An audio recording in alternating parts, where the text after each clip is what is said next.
Hello mga ka-trending, welcome back to ZK Trend. Grabe na talaga ang pagka-hands-on ni Bel Mariano sa kanyang birthday concert na kung saan isa nga siya sa mga producer.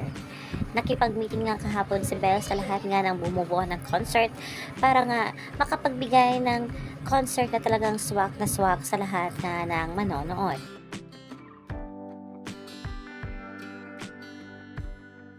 Samantala, marami naman ngayon ang talaga namang naantig dito kay Bel Mariano na kahit nga ay may pilay na, ay tuloy-tuloy pa rin ang kanyang pagtatrabaho. Pinost nga ito sa Facebook na ayon nga dito sa uploader ay nalaglag umano si Bel sa hagdan kaya umano may pilay.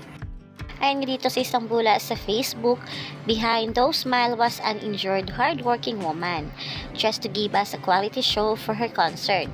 I love you so much, Bel Mariano. Please careful loves. Thank you for all your efforts. We really appreciate it. Ang mga kuhang larawan na ito ay noong video nga ito ni Bel Mariano nang mag-announce nga siya patungkol nga sa kanyang birthday concert. Talaga namang grabe ang dedikasyon ni Bel sa kanyang naturang concert dahil kahit nga ay may bandage na sa kanyang paa ay tuloy-tuloy pa rin sa pagtratrabaho itong ating Belinda. Kaya naman mga kabablis ay ating susuportahan ang ating Bel sa paparating niyang concert at bumili na kayo dahil may tickets pa na SVIP at VIP sa naturang concert. Yan ang munang pabid natin ngayon mga kabula. Hanggang dito na lang. Maraming salamat sa inyong panonood.